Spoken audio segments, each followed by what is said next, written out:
I'm Clinton. I'm Hillary. And welcome to Black Atlantic. This week we're interviewing possibly the hardest working artist in the Maritimes, Michael J. Foxx, but we'll let you decide that. We're a podcast, website, and media channel with the goal of bringing Black, Canadian, East Coast voices to the world. And Max says hi. What's up, Max? I spent a week with Max last week. You can expect to hear from us every week with guests or open discussion, exploring topics or perspectives from all over Atlantic Canada and the East Coast. Be sure to visit our website, blackatlantic.ca. And search for Black Atlantic on all socials. Foxx, how you doing this week, man? Doing well, man. Thanks for asking. How you guys doing? Well, let's get into how we are. Yeah, we are good, man. We usually catch up for the weekly listeners that we have, how our week's been. We had an interesting week this week.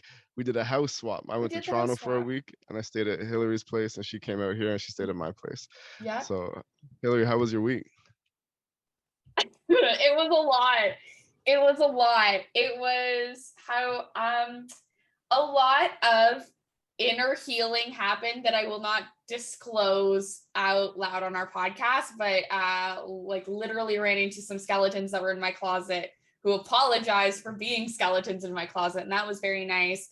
Got to find my grandparents' tombstone. Since you live in the middle of nowhere near that cemetery, I was able to finally do some things for my mom that really meant a lot to her that I've never done, and that was very nice.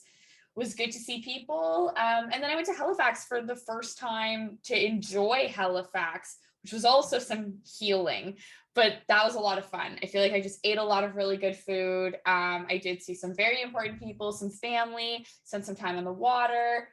No complaints. I did look at houses that were for sale back home immediately when I got back.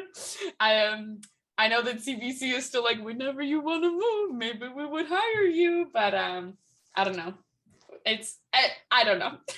How was your week with Maxwell? Interesting. Could be sneak peek of things to come down the road. 5-year plan, we'll see. Maybe we'll house swap for 2 or 3 years. I don't know. And to the listeners, when Hillary says inner healing, she must mean inner healings, because anyone that follows her knows this, that she's very open about her life and her past. So we're glad to hear about the inner healings. Yeah, my week was everything, man. It had been so long since I'd been to my home city that I didn't even remember where I was from for a while. And I didn't expect COVID to happen, of course. I hadn't been there since 2018. And the next time I came to drop off my daughter for university, and the next time I came back, she was graduating. So it was wild. I was so proud to see her graduate. It was also great to bring my youngest kids to Toronto just to see where I grew up, but also to see culture and buildings and people and different foods and busyness and people hustling and trains and buses. And it's just some of my friends that I grew up with, which was really nice. But we also did all the tourist stuff. We went to the CN Tower, Science Center, Royal Ontario Museum, Ripley's Aquarium, bought this city pass.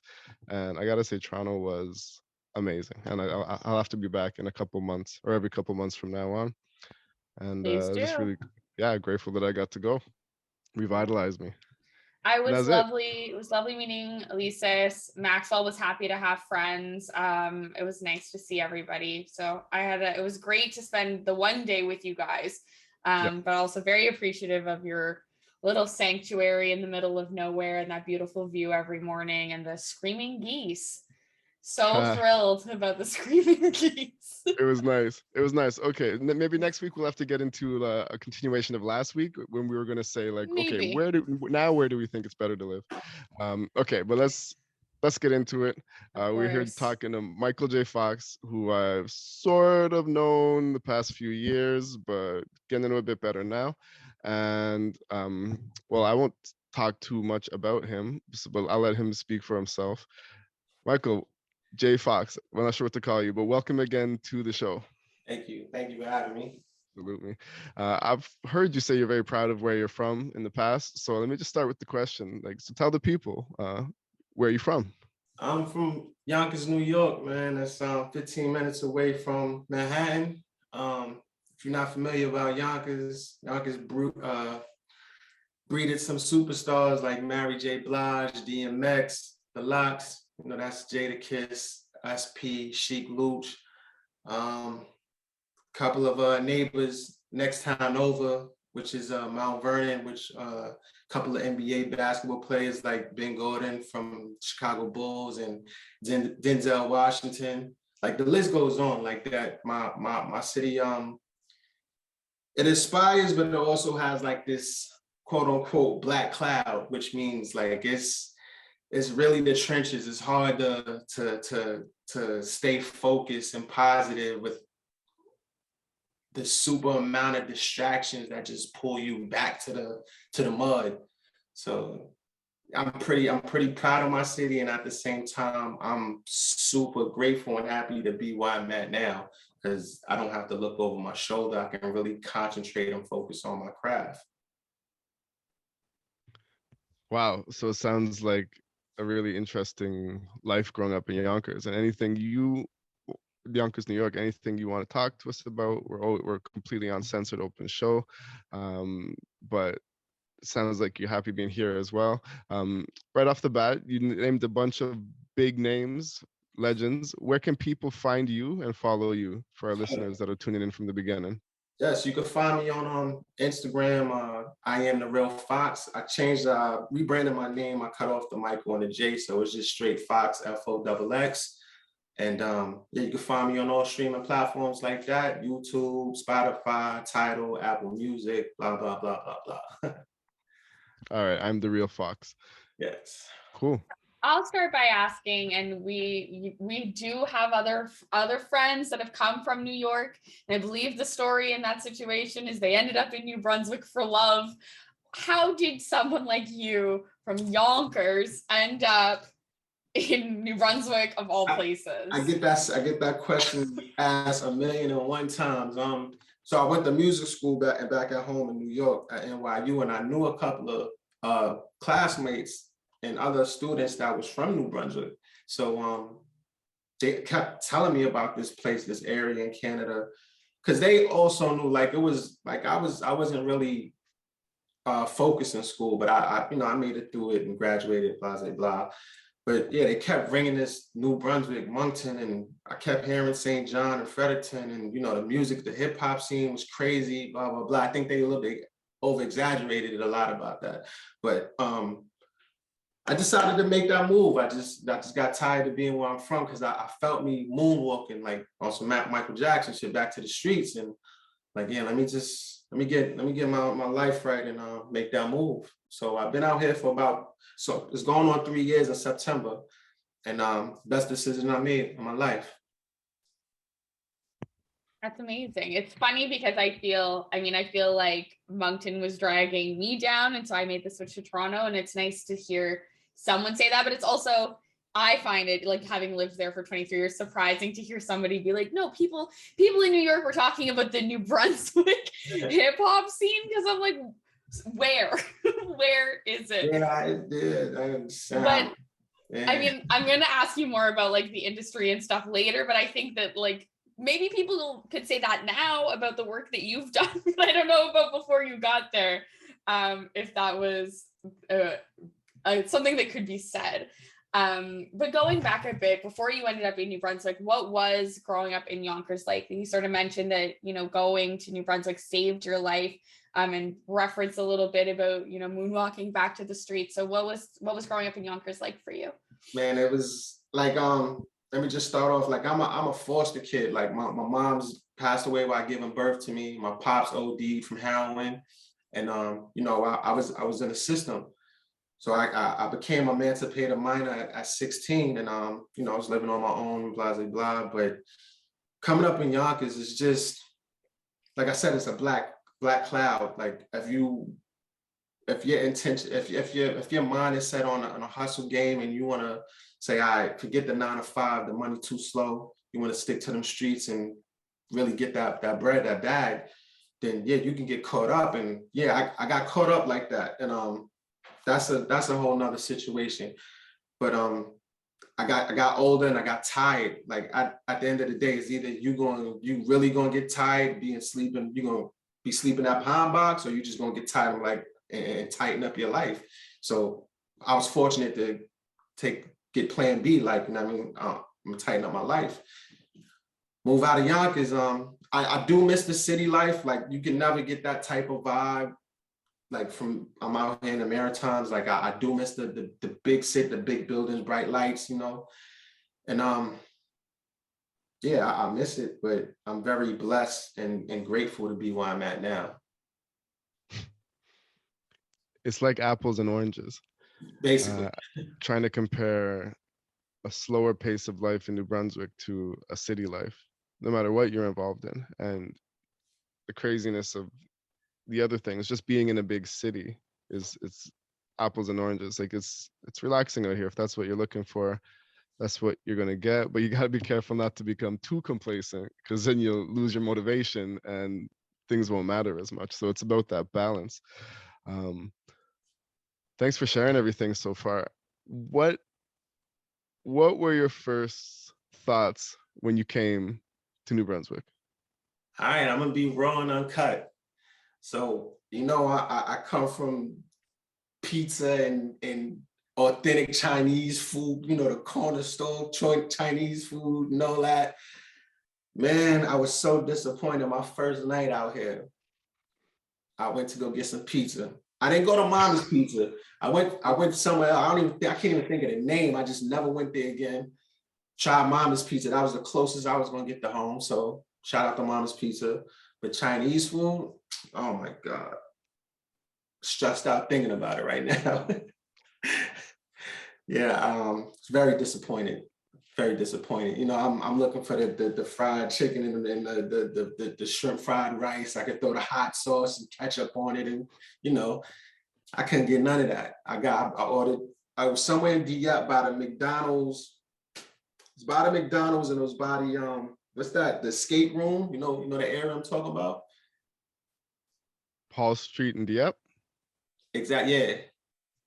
So I went to that Chinese restaurant, and yeah, I was disappointed. I left everything right there. Yeah. The kind of food a city offers says a lot about the culture and the people there. That's the worst thing that happened to you, though. If that was your worst first impression. Yeah, that was the worst. Everything else, like as far as mingling with the type of crowds out here, I really stay to myself. If it ain't individuals like y'all or you know, Allon or 180 and my barber, shout out to Agora, Justin Wright and them. Yep. I don't really tap in with nobody else. I'm home in the studio locked in. That's it. Okay.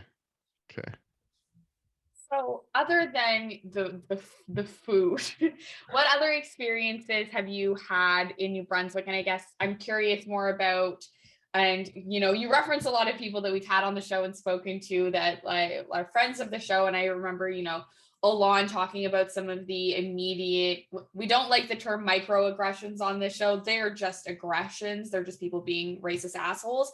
But we've had, you know, people speak about that. Demi Lola was on and talked about, you know, people who basically said, go back to that country where you're from that's less fortunate than here. And it's Nigeria, which is doing quite well. So for you coming from the States and like, it's not, I wouldn't assume it's as much of a culture shock necessarily as coming from an African country, but were you still met with a lot of like surprising racism or any coldness or anything that was off-putting, or has it been, other than the food, just like roses? I haven't encountered any of that racist stuff, but at the end of the day, how can a racist be racist towards me when you claiming land that don't even belong to you, that come from both sides of the field? So what do you truly repping? What are you repping? You repping something that doesn't belong to you. You're right. I can never wrap my head around it. Questioning it though, so does that mean you haven't experienced it or you haven't acknowledged it? About both, really. We're happy to hear, to be honest with you, when people say they haven't experienced it here, because that's the goal for the future, right? It shouldn't be surprising for someone to come to a place and not be treated differently just because they got more melanin in their skin. Right. So there's never anything wrong with saying that. Okay, a little bit about your background, Foxx. All right, let's get into it. Like, Tell us about your music. My music, man, it's like me, raw and uncut, man. I talk about my life situations. I talk about issues that other artists would sugarcoat, but don't really get straight to the damn point about. Like, like racism, about, coming up from the system, drugs, you know, um, not respecting women, how you supposed to respect them, all those type of categories. Like I'm just raw and uncut. I think I feel like I get the short end of the stick out here because I'm just like that. I'm just too raw like that. Yeah, people in New Brunswick are often taken aback when someone from a bigger city comes in, because it's just, you could just be being you yourself and it's intimidating, or they think you're being aggressive or not being polite enough. And I'm coming back, but I had to learn how to tame myself down a bit out here. You put out a lot of music too, is a really unique thing about you. So Foxx is a rap artist, if anyone hasn't caught on by now, who sings a bit and is a talented audio engineer as well. But you put out an amount of music that's not on par with, above par of what other people put out. How often do you release music? I try to release a project at least once, maybe twice a month. Like an album, like 2 albums a month. Like I'm really so focused on it, and preparation meets opportunity. So I want to make sure I'm on my A game all the time, just in case. Like, it's a hard industry to get into, but I just want to be on my A game at all times. So this is why, I'm in the studio all day, every day. I go to work. I work for UPS from 7 p.m. to 2, 3 o'clock in the morning. Get 4 hours of sleep, and I'm right back at it again. Crazy dedication. That's what I was talking about in the intro. Hillary, I'll let you cut in 1 second. Yeah, crazy dedication. How many tracks? Not many artists have recorded hundreds of tracks, dozens of tracks. Some never even get an album out. But how many tracks would you think you've recorded and put out there? Well, and what are your Spotify numbers like these days? I haven't checked in a while. My Spotify numbers dipped quite a bit. It was at a little over 10,000. Now it's at 6,000 monthly listeners. And okay. I feel that's because it was a lack of me, because I was dropping consistently, like singles every Friday, and then mixtapes, and then full-blown official albums. I took a break because I wanted to focus on learning how to edit videos and stuff like that. So I shoot my own videos, edit them, because people kept saying, like, I don't know what you look like you sound good, but I don't know what you look like. So that's when I started doing the Final Cut situation. But 6,000 followers is a lot of followers for like an East Coast artist, I think, on Spotify. But you probably had millions of streams. No, I haven't touched millions. No, I haven't touched millions, but if I would like give you a ballpark figure, I probably came close to like a little over 200K. Still, that's a gigantic amount of streams for any artist on Spotify. I thought I saw end of year numbers when you're at like 132, so that's why I was wondering. Cool. Can I ask my question Hillary. now? Can I ask my question? Yeah, I was on a trail there. Yeah. No, just because I hate making this comparison, but a lot of people talk about how Drake he'll just release an album. He's just throwing everything at the wall, sort of seeing what sticks. From what I understand, I'll be honest, I haven't listened to the last couple albums, and I'm just curious if, like, are you trying different styles in all of these albums every month? Is there new techniques that are changing, or is it just like very passionate about a theme and trying to keep like everything fine-tuned as an artist? Like, is there other reasons for sharing stuff that often, or like I find that so interesting? That's a great question. We're gonna talk that. Well, Drake is Drake. He's the best artist right now. Like, he can do whatever he wants. He can do it. Are we going to talk about that album he dropped last week? No, let's not. Yeah, but little late. But no, it's not. Okay. As far as what you was asking, Hillary, like I'll drop my hip hop albums the way how I cater to them, and then like I'll venture off. Like, I'll tap in with, let's say, Dylan Ryan. He's he's a rock star from where's he from? Miramichi. And we did a couple of songs and videos together. So I wanted to tap out to his genre so I can get my name out there. Then I'll tap into like R&B singers and stuff like that. Like it's just I call it, it's just music chess moves. So, you know. That's very interesting. And no, we won't talk about Drake, but I will point out that like that Beyonce the next day. Like it's just the timing was a little sad. But I'll move on. I do think that that's a really interesting answer though. And I like the way you described it just makes me think of I mean, I know it's collaboration, but it's like networking. You're getting your name in all of these different industries and all of these different like genres of music. That's a very cool and productive way to do that. I like that. Obviously we've been talking about the music for so long, but you did the program at NYU, and then you ended up moving to Moncton. But what even got you into that program in NYU? What started your passion for music? What put you in this industry in the first place? Like, so I was paying for studio time, and as an artist, as a recording artist, like you have the ear, but when somebody else is touching your vocals and it's not coming out the exact way how you hear it, it's like, it's either I'm gonna have to enroll in the school and learn this myself, or start paying X and X amount more for a better engineer. So I'd rather just invest my money into school and learn it myself. That was again one of the best decisions I made in my life. What got you into music before going to school though? Like I mean, I know Clinton has apparently a bit of a rap career that I've been somewhat privy to. And I know we all wake up with dreams, but what was it that made you wake up one day and say, like, I want to be a rap artist or a musician at all? I was heavily influenced by, the artists that blew up out of my city. And my older brother is currently signed to Jadakiss's D Block label. So that was just the ticket right there. But I didn't want to follow that route because they go super hard, like super hard. No fucks given at all. So me, I rather like, I'll go hard when I want to, but I feel like the bag is being commercial and doing collaborations with other genres. But I was heavily influenced by, my city and my older brother. Cool.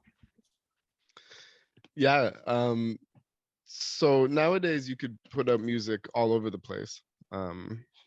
But shows can be a little bit different, right? A good way to make money in music is still by doing live shows. Overall, what's the music business been like for a rap artist in the Maritimes? I'm not gonna lie, it's tough. It's not like that, like at home or in a bigger city that, it's competitive, but it's a good competitive. Like if another dope artist say like, yo, he or she is up and coming, like that's your cosign, and that word is gonna go out. Out here, it's like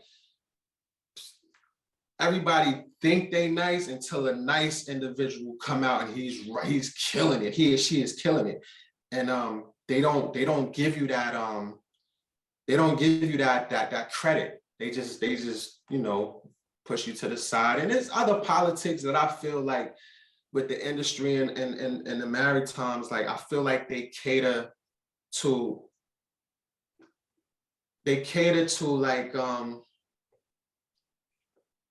I'm sorry, but they cater to like the indigenous artists, and I feel like it's more like an apology. Let me put them on this platform because we know what we did to them. Like, you know what I mean? Like I just feel like there's some other shit going on, but I could be wrong, I could be right. I don't know. Interesting. So have indigenous people been winning a lot of awards lately? Oh, absolutely. We know that 180 recently won awards from Music NB and the ECMAs. And I was going to ask you about some news possibly as well. 180 been dropping music since I did my homework. I met 180 because we go through this. My barber is his cousin. He introduced me to 180 when I first got my hair cut 3 years ago from him. So cool. I did my research on 180 because I knew I was going to end up collabing with him. So he's been dropping music since 2016. So this is 2022. How he just now getting an award for hip hop? We talking about the culture of hip hop. He's just now getting an award for that. Are you kidding me? So if you go and look at the other people that won hip hop awards, they didn't put as much work as he did. They barely got any albums. They drop a single once every 8 months, no music videos. So what are these judges really judging? It can't be work ethic because he's been dropping since 2016. So what is it? I don't know. I thought they only like classified. I'll be honest. I thought it was just a party for classified for all of the years. Well, that's more, I guess, maybe the ECMAs, but like, that's a unique perspective. Like, that's interesting. That I expected you to say another group in New Brunswick was getting all the attention, but I've never heard anyone say that before. So I'm curious about, like, are there a lot of Indigenous people in the industry across different categories that are winning awards, or more in the hip hop? The folk artists and stuff like that. Yeah, I feel like it's definitely a province that doesn't have the ability to recognize. I don't like to use the word urban, but music like hip hop and R&B and soul and jazz, because the people who are typically the judges don't have the capacity to understand what is good music in that genre and any of the background of that music. I was a juror for Music NB's award process in 2021, and it's good that I was on it, because I know that I voted in a way that other people might not have, and the results, were kind of swayed more in the direction that I would have wanted them to be in 2021 than they probably would have been years before. But it is. Have you been involved with Music New Brunswick or any other associations in the Maritimes? I've been involved with Music New Brunswick, the EMCAs, the SOCAN, Factor. They don't mess with me for some reason. I don't know what it is. It can't be my artistry. It got to be something else. Maybe because I'm not from Canada, like I'm an American citizen. I don't know, but I don't know what it is, but I feel like I get the short end of the stick every year. How many years have you been putting out? Last question, Henry. How many years have you been putting music out here? Since I've been here for 3 years. Okay. All I was going to say in terms of like my very small opinion about the topic, as someone who does not make music, but I definitely don't find it surprising to hear that opinion, or to potentially also hold that opinion that like they're going to cater to marginalized people and get the diversity check mark. I agree. And I mean, and I was going to ask this question, I will just segue into this question, but I interviewed 184 by blacks.com about winning. And even he was like, I am proud that I won. It is a shame and makes no sense that it took this many years for a Black person to win any Music New Brunswick award ever. Black people have been here forever. It absolutely does not make sense. And I hate to think, but probably that a lot of the people of color that win right now are that diversity check mark, because like Clinton is saying, the pool of judges might not necessarily be, they're voting on their own representation and what they listen to and what they're used to. And that is what I think Clinton was thinking you might say: Acadian, Francophone, folk, banjo, La Pays de la Sagouine, Cayush, Hôtesse d'Hilaire, what I grew up on, white, hick music. They don't know what's good in urban or R&B or hip hop, because that's not what they're playing while they're drinking Mike's Hard Lemonade around a fire in La Péninsule. They have no opinion. They don't know the value of it. And I think that that's sad, and they should change the system. And I also think, from my understanding in speaking with Allon, like Music New Brunswick is one of those systems where you also have a membership in it. So I think, unfortunately, in that way, if you're not like from my understanding, if you don't do the education in how Music New Brunswick works, it's going to overlook a lot of Black people who don't even know the ways to get into that network or that system, because it's a self-serving circle, and it's a clique. It's a group of people who only help the same group of people, from my understanding. Right, you're absolutely right. The question I was going to ask you, but we've sort of discussed it though, is that, like I said, the way 180 has commented on, and Allon as well, is that these systems do seem to be overtly white. And while you've mentioned not necessarily noticing racism in New Brunswick, how have your experiences with those organizations, like, have they felt overtly racist or exclusionary of Black people? Or do you just think that they don't, a little bit of what I said, that they don't know how to handle Black artists? Or do you see it as more of a, like, this is a racialized issue? I just feel like just dealing with music overall, they just don't have the education on it. Like, if you ask me, if somebody asked me, well, where do I think music came from? I feel like music came from slaves, you know, getting through what they was going through. And it all just went to, you know, what just went through different phases. Like it went to jazz, then, you know, white artists started taking the jazz swag, and then invented Elvis, which Elvis songs was written by Black people. Then, you know, the list goes on. Like I feel like people aren't educated on the true art of music and where it came from. Most of music probably does have some kind of like African or maybe Nordic roots, but one thing that you're right about absolutely is that music in North America is existentially and primarily 100% Black led and Black created. From back in the slave days, from the sorrow songs, the gospel songs, Black culture even started getting exported while they were pretty much still slaves. Like you had the minstrel shows back in like the early 1900s, late 1800s, where they would either use Black people later on, or they were doing blackface. That's where blackface came from. They were exploiting Black culture, making fun, grossly misrepresenting Black culture and negative stereotypes, making fun of it and exporting it to the world. And then they started using actual Black people decades later that, yes sir, dance and jig, like, yeah. And then it just led on to the music, where Black artists were being 100% ripped off for their music, bringing their music to record labels, getting turned down, and then those record labels would go and take those songs and get white people to sing them and make them rich and famous. Yeah. It's getting better now, but you're right. Yeah, it's all of those things, but there could also be some unconscious bias, and you know, previously from years before this, not wanting other people to win, wanting to keep it in their communities and cultures.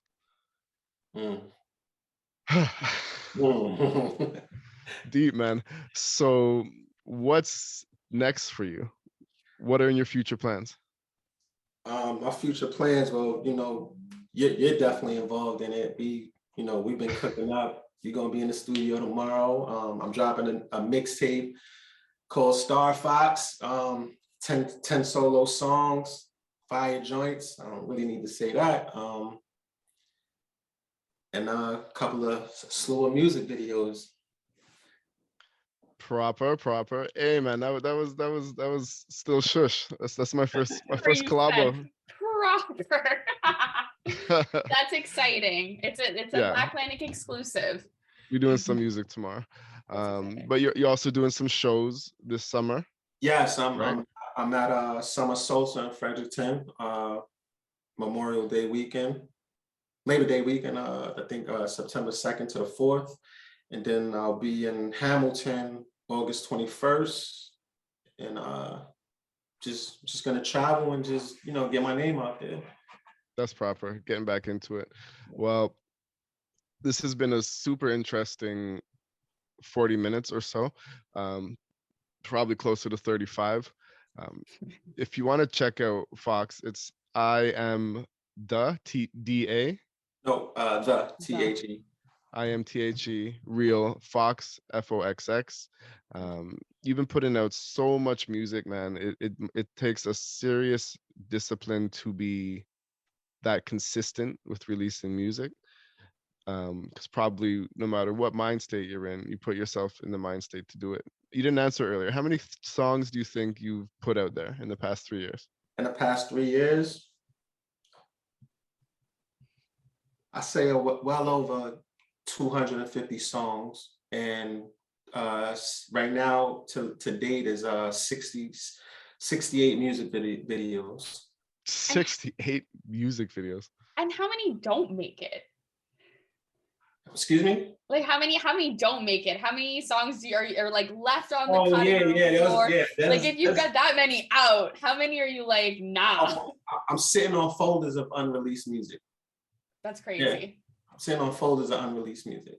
And collab. I mean, I didn't even mention collaborations that I haven't released yet. That's exciting. Yeah. That's really cool. I hope more and more people continue to check you out. You're very talented and you've got an amazing work ethic. We've been saying from the beginning of the show and even now where to find you. That's I am the real Foxx. Any final thoughts you want to put out there, Foxx, before we finish off? Anything you want to say to Music New Brunswick? Music New Brunswick. Anything. I'm coming for all them awards, whether you like it or not. All of them. Shout out to 180. Shout out to all the up and coming artists that's really working, putting in that grind. Don't hesitate to reach out to collab with me, man. I'm doing verses and hooks for free, man. I'm not charging nobody. If you nice, you nice. We gonna work. Other than that, keep grinding, man. Stay positive. Chin up. All right, man. Hillary, That's me. What do you want to end off with? I want to end off with a big thank you for coming on. So exciting. And I say this often, especially since I was just home, that I get so inspired about the change and the people that are coming to New Brunswick. But like, if you would have told me back, like way back in the day, little sixth grade with my little afro, that people would be like out in New Brunswick doing this much work in like the music industry that are like Black people, I would have never believed this. And it's really exciting to speak to somebody who's making changes and coming from Music New Brunswick. I think that you should win all of the awards that you deserve. And I hope that, first of all, that more Black people win awards. And I hope that you do as well. So yeah, I just want to end off with thank you for coming on. And I'm Cropberry on social media. And that was an episode for me. Clinton, what about you? Everything you said, Hillary, and plus, if you're still listening, you're one of the troopers. Follow us on all our social channels, on our streaming channels. If you want to help contribute the work we're doing, we're so happy to say that we've finally been able to pay some contributors for contributing content to the website and the social media channel. That's one of our goals, just to be putting money in the hands of Black people in the Maritimes for creating content, for following their passion and their dreams, even if it's little amounts. It's really important. It's really motivating. So if you want to donate to that GoFundMe, it just gets put back out there. And if you want to be a contributor, email blacklantic@gmail.com. We want more Black people to make this a bigger endeavor. If you got an idea, Foxx, if you got an idea, if you want to do like a weekly, bi-weekly little video blog where you talk about something, that's content. A music blog, anything. We got music reviews blog. Great something. Idea. Yeah. All right. Thanks again. All right. Thank you. Have a good night, y'all.